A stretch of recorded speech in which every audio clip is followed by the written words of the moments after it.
സ്നാനവും ചെയ്തു നീയാകമി പോളവും പാലിച്ചേനല്ലോ ഈ പാൽവെണ്ണ ഞാൻ.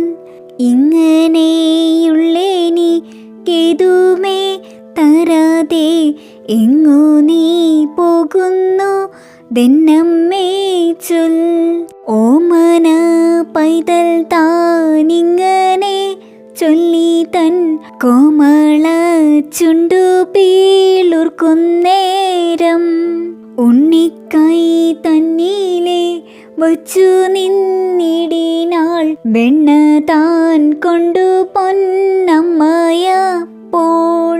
വെണ്ണയെ കണ്ടൊരു കണ്ണൻ താനന്നേരം വെണ്ണീല വഞ്ചി ചീരിച്ചു ചൊന്നാൻ. ഒറ്റക്കൈ തന്നിൽ നീ വെണ്ണ വെച്ചിടിനാൽ മറ്റേ കൈ കണ്ടിട്ടു കേഴുമല്ലോ.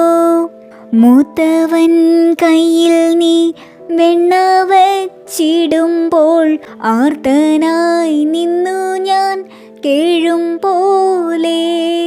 ഇങ്ങനെ കേട്ടവൾ വെണ്ണയ്ക്കു പിന്നെയും അങ്ങു തിരിഞ്ഞു നടന്ന നേരം കയ്യിലെ വെണ്ണയെ പയ്യവേ വായിലിട്ടയോ എന്നിങ്ങനെ ചൊല്ലി ചൊന്നാൻ.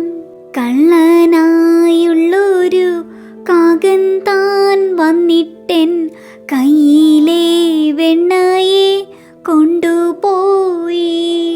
ഇങ്ങനെ കേട്ടവളേറ്റം ചിരിച്ചു നൽ വെണ്ണയും കൊണ്ടിങ്ങു വന്നു പിന്നെ. വൈകാത വണ്ണമാ കൈതവ പൈതൽ തൻ കൈകളിൽ രണ്ടിലും വെണ്ണ വച്ചാൾ. വെണ്ണയെ കണ്ടൊരു കണ്ണൻ താനാനനം വെണ്ണീല പോലുന്ന തിങ്കൾ പോലെ. പുഞ്ചിരി തുമ കൊണ്ടഞ്ചിതമാകയാൽ ചെഞ്ചമ്മേ നിന്നു വീളങ്ങിയതപ്പോൾ. ആനക്കുട്ടിയുടെ ഈ ചാനൽ കൂട്ടുകാർക്ക് ഇഷ്ടമായെങ്കിൽ ലൈക്ക് ചെയ്യൂ, ഷെയർ ചെയ്യൂ, സബ്സ്ക്രൈബ് ചെയ്യൂ. ബെല്ലൈക്കൺ ക്ലിക്ക് ചെയ്യാൻ മറക്കല്ലേ. ഇനി നമുക്ക് അടുത്ത വീഡിയോയിൽ